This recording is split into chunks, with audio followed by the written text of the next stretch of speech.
에브라임을 공격한 입다 사사기 12장을 여러분과 함께 강해하도록 하겠습니다. 하나님의 은혜가 여러분과 함께 하기를 바랍니다. 11장은 똑같이 입다의 이야기입니다. 사사 입다는 자기 백성들로부터 멸시를 받고 쫓겨났었습니다. 그런데 암몬 자손과의 전쟁이 벌어지려고 하니까 자기 백성들이 쫓아내었던 입다를 찾아와서 다시 우리 우두머리가 되어 주십시오 라고 하자 입다가 그것을 받아들이고 우두머리가 되어서 암몬 자손과의 전쟁에서 대성을 하고 돌아옵니다. 그런데 11장에서 싸움에서는 이겼으나 그의 성급한 서원 때문에 제일 먼저 내가 승리하고 돌아올 때 나와서 기뻐하며 하나님을 높이는 사람을 제가 번제로 하나님께 드리겠습니다. 그의 성급한 그 서원 때문에 자기의 하나밖에 없는 딸을 번제로 드릴 수밖에 없었던 슬픈 이야기, 그것이 지난 시간 11장의 이야기 내용이었습니다. 오늘 12장은 입다의 지휘로 이스라엘이 암몬과의 전쟁에서 크게 승리하게 되자 에브라임 지파 사람들이 그 전공에서 자기들이 소외된 것을 시기하여 트집을 잡는 내용이 나와 있습니다. 그러니까 에브라임 지파가 왜 전쟁 승리할 때 우리 자리가 없느냐, 이런 식으로 입다에게 길르앗 사람들에게 시비를 걸어온 것이죠. 입다는요, 길르앗 사람들을 모아서 에브라임과 전쟁을 해서 42,000명이나 되는 지파의 병력을 죽입니다. 한 지파의 사망자의 수가요, 여러분 기드온의 전쟁, 미디안과의 전쟁에서 이스라엘의 모든 지파에서 모였던 용사의 수가 얼마였습니까? 32,000명 아니었습니까? 이스라엘 12지파 모두에서 다 모인 용사가 32,000이었는데 길르앗과 입다와 에브라임과 전쟁에서 에브라임 지파에 죽었던 용사가 42,000명이었다. 여러분, 하나님이요, 입다를 통해서 암몬을 외부적인 적을 몰아내었을 뿐만 아니라 동시에 이스라엘 내부의 불신앙을 징계하고 계신다는 사실을 12장에서 우리는 교훈을 얻을 수가 있는 것입니다. 여러분, 이제 12장까지가 이 순환주기의 내용 가운데 첫 번째 5장까지, 3장부터 5장까지는 드보라에 대한 이야기, 6장부터 8장까지, 9장까지라고 해도 되겠습니다. 미디안 족속과 기드온의 이야기, 그리고 9장 또는 10장에서 12장까지 암몬 족속과의 이야기, 그리고 13장부터 16장은 블레셋 족속들과의 이야기, 오늘은 암몬 족속과의 이야기의 마지막 부분입니다. 자, 11장과 12장에 나오는 사사 입다는 어떤 사람이었는가? 세 가지로 요약을 할 수가 있습니다. 첫 번째, 기생의 아들이 입다였습니다. 두 번째, 이복 형제들에게서 축출된 자가 입다였습니다. 그래서 피신하여서 아무것도 소유하지 못한 하류베들과 함께 살고 있는 자가 입다였습니다. 그런데 입다의 장점이 있습니다. 그런 상황이 정도가 되면 좌절하고 절망해서 타락할 만도 한데, 입다는요, 그런 상황 속에서도 믿음을 저버리지 않았던 사람이었습니다. 이것이 입다의 아주 대단한 점이다 라고 볼 수가 있습니다. 그러니까 여러분 10장부터 12장까지는 가나안 동북쪽에 있던 이 암몬 자손에 대한 이야기를 하고 있다라고 하면, 다음 시간 13장부터 16장은 블레셋에 관한 이야기를 하게 될 것입니다. 그러니까 오늘까지 이 암몬 족속에 대한 이야기를 여러분과 제가 함께 하게 될 것인데요. 여러분 여기 굉장히 이제 중요한 내용들을 한번 생각을 한번 해봐야만 합니다. 항상 구약 성경을 읽어가면 이 이스라엘 주변, 이 이스라엘 나라 이 주변의 족속들이 이렇게 쭉 나오는데요. 여기 지중해 방향에 있는 나라가 블레셋이라는 나라입니다. 따라합시다. 블레셋. 여기 사해 바로 아래쪽에 있는 족속이 에서의 후손 에돔 족속입니다. 에돔. 따라 에돔. 에돔 바로 위에는 모압 족속이 있습니다. 모압. 그 다음에 요단강 동편 아주 비옥한 이 토지를 점령하고 있는 사람들이 누구냐? 암몬 자손이었습니다. 그리고 저 위쪽에 갈릴리 저 위쪽에 보면 아람 나라가 있었다라는 점을 여러분이 알아두시면 되겠습니다. 그러니까 블레셋, 에돔, 모압, 암몬, 그 다음에 아람 나라. 자, 이렇게 여러분들이 요 내용을 그냥 다 외우지는 못하지만 대충이라도 여러분이 생각을 해야 돼요. 자, 아랫부분 지중해 부분은 블레셋이라는 나라가 있었다. 사해 바로 아래에는 에돔 족속, 그러니까 여러분 불다하고 좀 비슷한 의미로 여러분 사해는요 소금 바다 아닙니까? 그죠? 그거와 사해 끝자락 아랫자락에 에돔 족속이 있다. 그 다음에 바로 암몬과 에돔 족속 사이가 모압이 있고 암몬이 있고 아람 나라가 있다. 자, 에브라임 지파가 입다에게 이렇게 시비를 겁니다. 에브라임 사람들이 모여 북쪽으로 가서 입다에게 이르되 네가 암몬 자손과 싸우러 건너갈 때에 어찌하여 우리를 불러 너와 함께 가게 하지 아니하였느냐? 우리가 반드시 너와 내 집을 불사르리라. 그러니까 우리를 알아보지 못한 니네들 길르앗 사람들 입다 너 중심의 사람들을 다 죽여버리겠다. 지금 그 말을 에브라임 지파가 하고 있는 거예요. 여러분 나중에 이제 그 에브라임 지파가 도대체 어떤 지파기에 8장에도 기드온이 전쟁 이기고 왔을 때도 이 에브라임 지파가 그렇게 시비를 걸었던 거 여러분 기억하십니까? 똑같은 일을 하고 있는 거예요. 그러니까 그 이스라엘의 족장 가운데서 아브라함이 있고 이삭이 있고 야곱이 있지 않습니까? 야곱의 12아들 가운데 요셉이라는 아들이 있는데 이 요셉 지파는 두 분깃을 차지하게 됩니다. 큰 아들이 므낫세이고 둘째 아들이 에프라임입니다.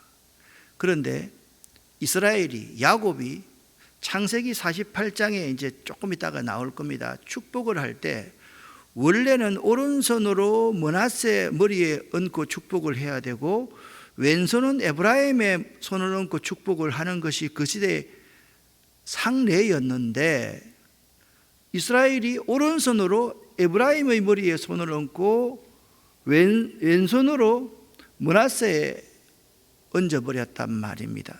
그러니까 에브라임은 항상 어떤 생각을 하고 있었는가 하면 나중에 왕조 시대도 마찬가지예요.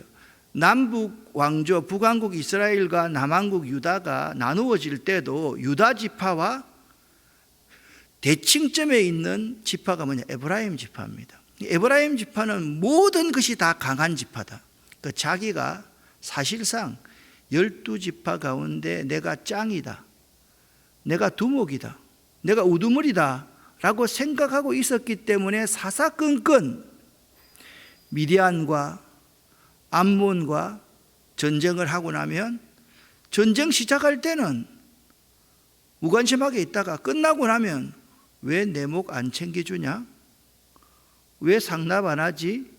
이런 식으로 시비를 걸었던 지파가 요셉 지파의 두 번째 아들 에브라임 지파였다라는 사실을 여러분 알아야만 합니다. 자, 여러분, 이쪽 지도와 이쪽 지도가 다른 지도입니다. 이쪽에 보면 암몬 자손이 여기 있습니다. 암몬 자손이.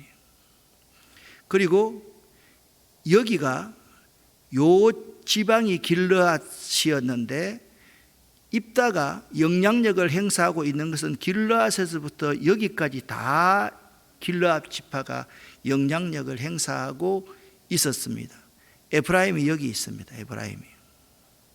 그리고 므낫세는 요단강 동편의 2분의 1 땅을 얻었고 요단강 서편의 2분의 1 땅을 얻어가지고 가만히 한번 보십시오. 가나안 땅을 차지한 나라의 대부분이 절반 이상이 누구 지파 겁니까? 요셉 지파 거였다는 거예요. 그러니까 요셉 지파 가운데 하나님의 축복을 자기가 받았다라고 생각하는 에브라임이 교만하지 않을 수가 없었던 게지요. 여러분이 가만히 이렇게 한번 보시면 여기 이제 길르앗 중심으로 요단강 동편 땅 르우벤과 갓과 므낫세 반지파가 여기 있었다. 그 점을 여러분들이 알아두시면 어렵지 않게 볼 수가 있을 겁니다. 8장 1절부터 3절에 의해서 기드온이 미디안 족속과 싸워서 승리하고 돌아왔을 때도 가당치 않은 시비를 걸어서 분쟁을 일으켰던 에브라임 사람들이었습니다. 동일한 시비를 겁니다. 그때는 기드온이 어떻게 합니까? 저를 잘 보세요. 피곤하고 힘들다고 눈 깔지 말고 저를 잘 보세요. 그때는 기드온이 제가 잘못했습니다. 제가 잘못 알아봤습니다. 다음부터 잘하겠습니다. 그렇게 넘어갈 거예요. 아마 그게 이 에브라임을 더욱더 좀 교만하게 만들었는지 모르겠는데 여하튼 계속해서 교만합니다. 말씀드렸듯이 창세기 48장 12절부터 14절 말씀을 보면 요셉이 그의 아버지 야곱 이스라엘을 찾아가서 그 앞에 엎드려 절을 합니다. 요셉이 정해줍니다. 아버님, 이 애가 장손이기 때문에 이 애에게 오른손을 얹어야 되고 이 애에게 왼손을 얹어서 축복 기도해 주셔야 됩니다. 14절 말씀 같이 한번 읽어보겠습니다. 이스라엘이 오른손을 펴서 차남 에브라임의 머리에 얹고 왼손을 펴서 므낫세의 머리에 얹으니 므낫세는 장자라도 팔을 엇바꾸어 얹었더라. 그렇게 말씀하고 있어요. 그러니까 에브라임 지파는요 항상 자기가 최고다, 내가 우두머리다, 나 안 통하고 이 나라에서 할 수 있는 일이 있어 라고 생각하는 지파가 에브라임 지파였다라는 거죠. 그러한 행동을 하고 하는 이유는 첫 번째, 자신이 우두머리라고 하는 헛된 자만심과 독한 이기심에서 자기 아니고는 안 된다라는 이기심에서 나온 것이고요. 두 번째는 아주 비겁했습니다. 어려울 때는 고생당할 때는 피했다가 승리의 열매를 거둘 때는 그것을 차지하려고 하는 비겁한 태도가 이 에브라임 지파에게 있었음을 알 수가 있는 것입니다. 그리고요, 사람이 이제 힘이 있다고 생각하면 가장 그 사람의 교만이 드러나는 것이 뭐냐면 말이거든요. 말을 그때부터 함부로 하게 됩니다. 그러니까 힘이 없는 사람은요, 말을 함부로 하지 않습니다. 근데 힘이 있는 사람은 항상 말을요, 극단적인 말, 욕하는 말, 자기 감정이 섞인 말을 하게 되거든요. 에브라임 지파가 남의 아픈 곳을 찌르는 악의의 참말을 했는데요, 그들이 에브라임 지파가 길르앗 사람들을 겨냥해서 이렇게 모욕적인 말을 했다라는 거예요. 쉬운 성경으로 4절을 같이 한번 읽어보겠습니다. 에브라임 사람들이 길르앗 사람들을 조롱하였습니다. 너희들은 원래 에브라임과 므낫세에서 도망친 자들이다. 아멘. 너희들 말이야, 형제들한테 쫓겨나가가지고 밥도 못 먹고 죽을 뻔한 거 살려주었더니 까불고 있어 자식들. 이런 식으로 딱 길르앗 사람들, 입다 주변에 있는 사람들을 겨냥해서 아주 모욕적인 말을 함부로 했다라는 거죠. 그러다가 그들은요, 에브라임 사람들은 입다와 길르앗 사람들의 공격을 받아서 42,000명이나, 여러분 전쟁에서, 그 시대 전쟁에서 42,000명을 죽였다, 죽임을 당했다. 이것은요, 대패 가운데 그 지파가 아예 없어졌던 거와 마찬가지라고 생각을 합니다. 왜 이렇게 되었을까? 잠언 16장 18절 말씀 보면 교만은 패망의 선봉이요 넘어짐의 앞잡이니라. 그러니까 에브라임이 교만했기 때문에 그래요. 두 번째, 잠언 15장 1절 말씀을 보니까 과격한 말은 노를 격동하느니라, 그런 말이 있습니다. 과격한 말과 교만이 그냥 입다와 길르앗 사람들로 하여금 42,000명이나 죽여버리는, 같은 동족이면서도 미디안 족속을 과 전쟁을 할 때도 32,000명이 모였다가 32,000명이 너무 많다 그래가지고 다 돌려보내고 300명의 기드온의 용사들로 미디안의 메뚜기 같은 사람, 그렇게 많았던 사람, 바다의 모래와 알과 같은 사람들을 이겼는데요, 이렇게 42,000명이 교만 때문에, 과격한 말 때문에 그렇게 죽임을 당했던 게죠. 에브라임이 이제 시비를 걸어왔다 그랬지 않습니까? 왜?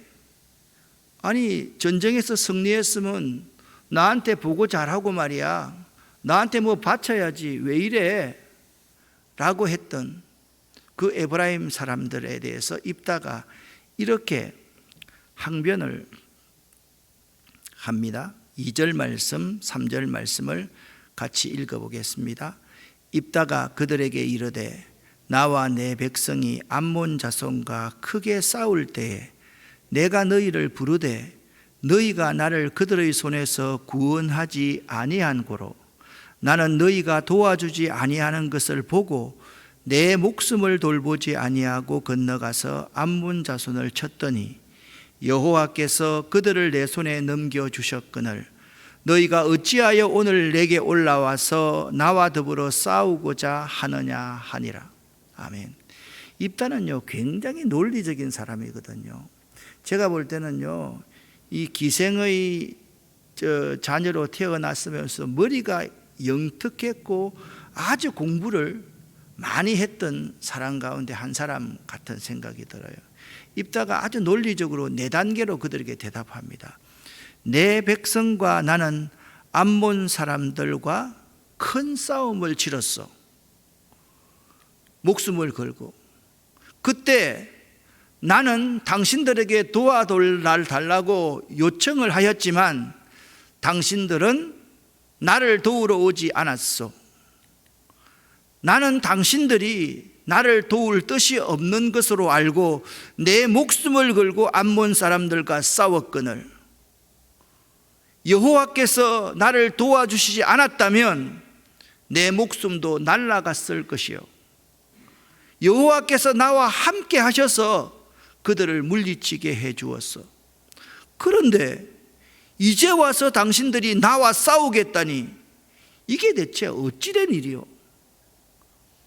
참 분명하게 말을 하죠. 이 정도 논리는 있어야 되지 않습니까? 말씀드렸듯이 일단은 아주 논리적인 사람, 공부를 게을리하지 않았던 사람인 것 같습니다. 여러분 가만히 다시 한번 이 지도를 한번 보십시오. 11장에서 암몬 왕이 현재 르우벤 지파와 갓 지파, 여기가 여러분 보시면 잘 보세요. 여기가 갈릴리 호수고 여기가 쭉 내려와서 요단강입니다. 그리고 여기가 사해입니다. 이쪽을 요단강 동편이라고 그러고요, 이쪽을 요단강 서편이라고 그럽니다. 요단강 동편에 있는, 그러니까 암몬 자손이 여기 있는데요, 여기 있는데 이 암몬 자손이 뭘 달라고 하는가 하면 르우벤 지파와 갓 지파가 가지고 있는 이 땅을 달라라고 하는 거예요. 이 땅은요, 나중에 또 설명하겠지만 요지 중에 요지거든요. 그래서 이 땅은 내줄 수가 없는 그러한 땅인 거예요. 그래서 이걸 내달라라고 그렇게 할 때 이 길르앗 사람들을 중심으로 해서 이건 도대체 말이 안 된다라고 생각을 했던 거예요. 여러분 보십시오. 여기 이 땅이 왜 이렇게 중요한 땅이냐? 모든 문명과 모든 농업은요, 강을 중심으로 발달하는 거잖아요. 맞죠? 고개를 좀 더 많이 끄덕거려도 되는, 강에 물이 없으면 아무것도 안 되는 거예요. 여기 보세요. 제일 옆에 여기 뭐가 있어요? 여기 무슨 강이라고 그랬습니까? 요단강. 이쪽이 야복강, 이쪽이 아르논 강이었습니다. 그러니까 여러분 가만히 한번 보세요. 요단강과 야복강과 아르논 강, 여기에 최고의 목초지가 있는 이 땅을 이 암몬, 여기 있는 암몬 사람들이 이걸 내놓아라고 이야기를 하는 거죠. 입다가 말을 하는 거예요. 우리가 출애굽하고 나서 처음부터 하나님께서 이 땅은 우리에게 주신 땅이요, 그렇게 논리를 가지고 그들을 이제 11장에 자세히 보시면 11장에 그 이야기가 잘 나와 있습니다. 한번 그 강의를 보시기 바랍니다. 입다가 그들을 논리적으로 이기고 그들에게 승리를 한 것이 11장에 나타나는 거죠. 입다는 말을 할 때 그냥 함부로 해버리는 사람이 아니에요. 가만히 보세요. 우리가 어려움 당했을 때 당신 에브라임 지파에게 도움을 청했는데 당신의 군사가 오지 않았잖소. 그래서 도울 의도가 없는 것으로 알고 우리가 죽기 살기로 하고 싸웠는데 정말 죽을 뻔했어요. 그런데 하나님이 나를 도와주셔가지고 이렇게 살았단 말이요. 그런데 이제 와서 도와주지도 않는 사람이 내 목 내놓아라, 너 그거 다 내놓아라, 그러니까 이게 말이 되는 말이요? 라고 입다가 에브라임 지파에게 이야기를 했다라는 거죠. 입다는요, 길르앗 사람들을 불러 모아서 에브라임 사람들과 싸웠습니다. 근데 입다에 아주 중요한 전술과 전략이 있었습니다. 자, 여러분, 에브라임 지파는 요단강에서 서편에 있었죠. 방금 지도 봤는데 생각 안 납니까? 이거 참 굉장히 좀 심각한데, 여기 보세요. 여기 에브라임 지파는 요단강 서쪽에 있었지 않습니까? 그러면 여기 암몬 자손은요, 요단강 동편에 있는 거예요. 그럼 요걸 달라 그러잖아요. 그럼 에브라임 사람들이 전쟁을 하려 그러면 이 길르앗 사람들하고 이 전쟁을 하려면 어디를 넘어와야 돼요? 예? 요단강을 넘어와야 되잖아요. 요단강을 넘어와야 되잖아요. 그래서 입다가 무엇을 하는가 하면 여기 에브라임 지파와 이 지역 사이에 딱 요단강 이 지역을 먼저 장악을 딱 해버리는 거예요.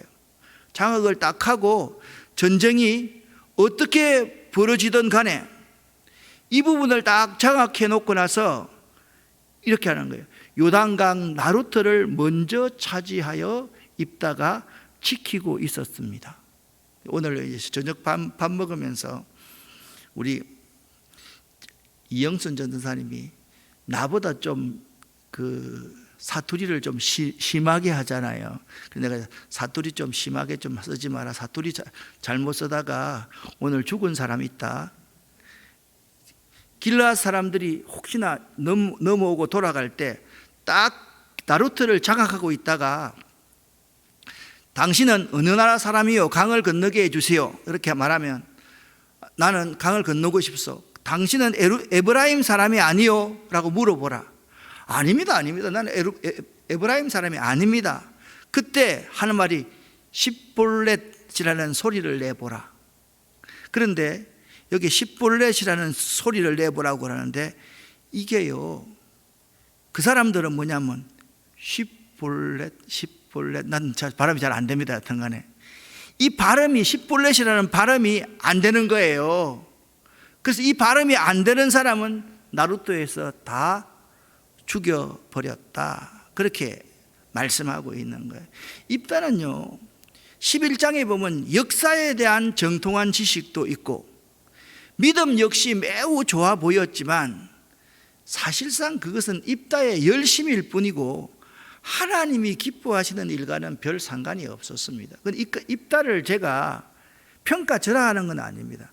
하나님이 가장 싫어하는 것은 안 좋은 형제라 할지라도 형제를 42,000명이나 도륙해버리는 그거는 하나님이 정말 안 좋아해요. 하나님은 이스라엘 지파 공동체를 굉장히 중요하게 생각하시는 분이시거든요. 그래서 입다에게요 신앙적인 모습도 있고 열심히 있는 모습도 있으나 자기 나름의 신앙 형태를 취하고 자기 나름의 열심만 부렸을 뿐이지 입다는요 정작 하나님이 누구시며 하나님이 이 민족 가운데 무엇을 원하는지에 대해서는 잘 알지 못하는 사람이었음이 틀림없습니다. 그러니까 좀 더 구체적으로 한번 분석을, 이건 제 분석입니다.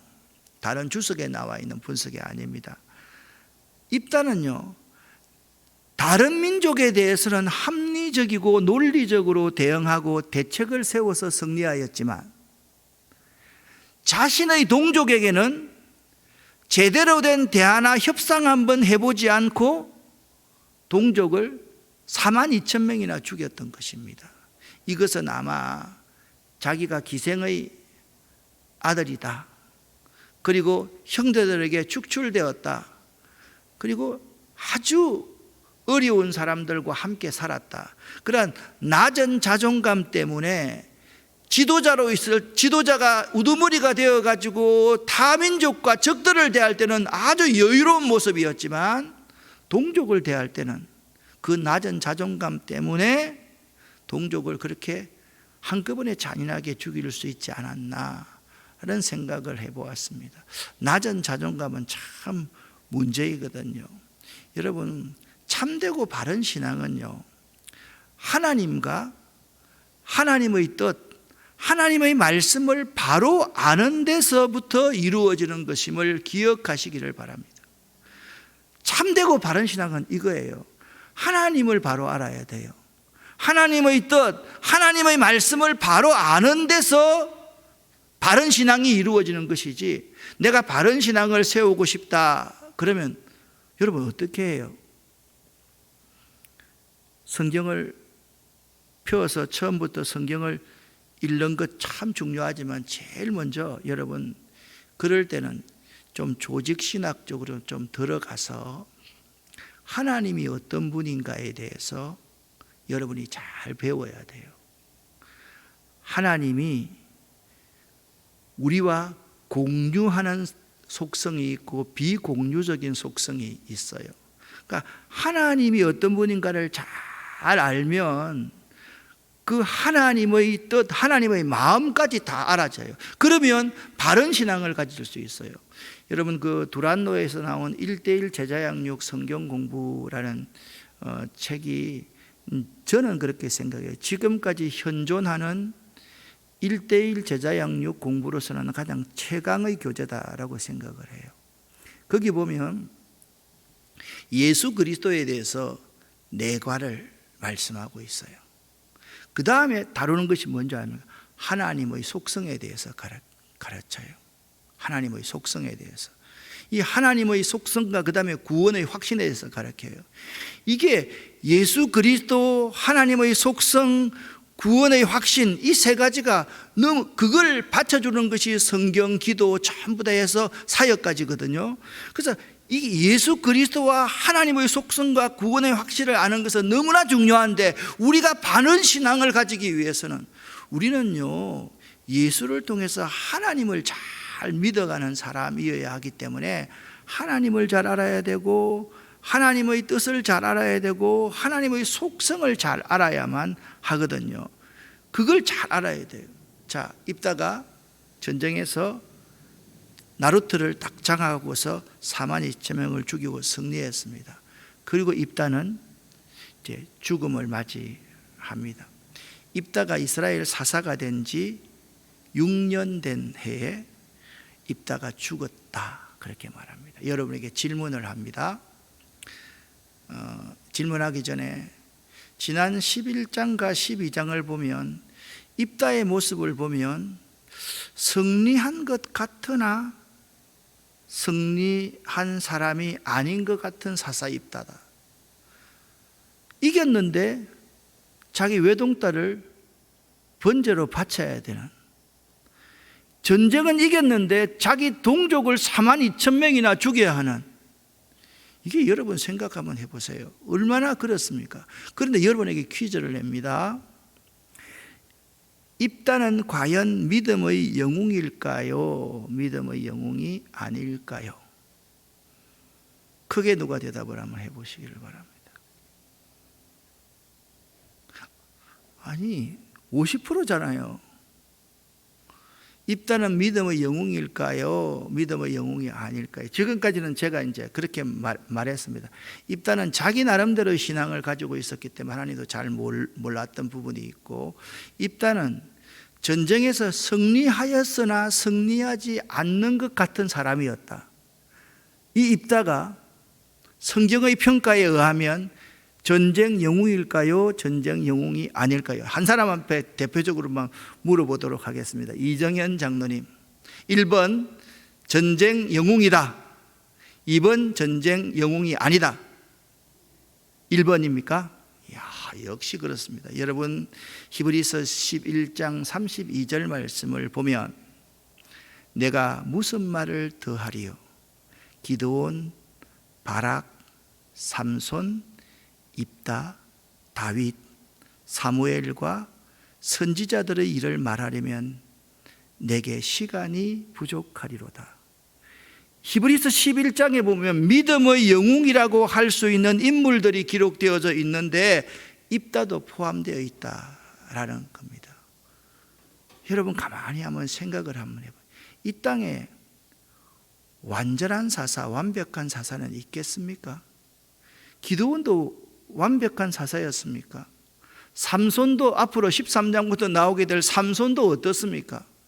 여러분, 그 시대에 360년 동안 그 이스라엘의 나라를 구원시켰던 사사들 모두가 다 알고 보면 모순 덩어리의 사람이었습니다. 그럼에도 불구하고 하나님의 신이 그들에게 임하였을 때 그들이 하나님의 마음을 대신해서 이스라엘 백성들을 구원할 수 있는 사람이 된 것이지, 그들 스스로가 완벽한, 완전한, 온전한 사사는 아니었다라는 것입니다. 그럼에도 불구하고 히브리서 기자는 입다는 믿음의 영웅 가운데 속한다라고 생각합니다. 여러분, 우리가 믿음의 영웅이 되려고 그러면 완벽한 삶을 살아서 믿음의 영웅이 되는 것이 아니라 한순간만이라도 하나님의 뜻을 온전히 수행할 수 있으면 믿음의 영웅으로 기록되어 줄 수 있다라는 점을 알아야만 됩니다. 그 다음에 이런 사람들이 나옵니다. 입산과 엘론과 압돈의 행적을 말하고 있습니다. 입산이 죽음에 베들레헴에 장사되었더라. 그가 사사가 된 지 7년째에 아들, 딸을 시집 보냈고 아들을 위해서 그런 건 뺍시다. 그 다음에 엘론이 사사가 되었는데 10년 동안 이스라엘을 다스렸고 엘론이 죽음에 장사되었더라. 그 뒤를 이어서 압돈이 사사가 되었는데 8년 동안 사사를 했다. 그리고 압돈이 죽음에 장사되었다. 그렇게 말씀하고 있습니다. 사랑하는 여러분, 사사기는 사사가 주인공이 아닙니다. 우리는 지금까지 사사기를 쭉 읽으면서 영웅사사, 사사기 하면 딱 누구 한 사람 나옵니까? 삼손, 이 끝이잖아요. 기드온, 드보라. 사사기의 주인공은 사사가 아니라고요. 진정하고 온전한 사사인 하나님이 사사기의 주인공입니다. 우리는 이 사실을 잊지 말아야 합니다. 우리 인생의 주인공은 우리가 아무리 성공하고 우리가 아무리 승리했다 할지라도 우리들이 우리 인생의 주인공이 될 수 있다 없다? 절대 없다. 우리 인생의 주인공은 누구라고요? 하나님이시다. 믿으시기를 예수 이름으로 간절히 축원합니다. 그래서 사사기는요, 계속적으로 우리에게 이것을 알려줘요. 온전한 사사이신 하나님을 의지하지 않고 자기 소견의 옳은 대로 살아가는 사람의 실패에 대해서 우리에게 교훈하고 있는 책이 사사기다. 오늘도 마찬가지예요. 우리의 믿음의 주여 우리를 온전케 하시는 예수만 바라보고 따라가야지, 모순 덩어리인 목사를 바라보고 따라가고 사람을 바라보고 따라가면 실패한다. 절대 목사 따르지 마라. 목사 바라보지 마라. 목사도요, 똑같이 기드온과 입다처럼 다윗처럼 하나님 앞에 수없이 모순이 많은 사람이다. 우리 인생을 도도하게 이끌어 가시는 그 하나님, 하나님의 뜻, 하나님의 섭리, 하나님 그분만이 내 인생의 주인공이 되어야 된다. 이 사실을 여러분 꼭 잊지 마시기를 예수 이름으로 간절히 축원합니다. 축원합니다. 내일 새벽에 만나보겠습니다. 원서가 해보자. 기도하겠습니다. 하나님 아버지, 감사합니다. 고맙습니다. 입다처럼 부족하지만 우리들도 믿음의 영웅이 되기를 원합니다. 그러나 우리가 완전한 사사이신 예수 그리스도, 그분만 쫓아가고 따라갈 수 있도록 도와주시옵소서. 우리가 우리 인생의 주인공이 되지 않도록 우리를 십자가 앞에서 쳐서 복종시킬 수 있는 저희들 되기를 원합니다. 오늘도 하나님 우리와 함께 하심을 감사합니다. 새벽 제단을 통해서 한량없는 하나님의 은혜를 우리에게 쏟아 부어 주시옵소서. 이 시간 이후에 기도하고 돌아갈 때 하나님 우리들과 함께하여 주시옵소서. 예수 그리스도의 이름으로 축복하옵고 간절히 기도 올립니다. 아멘.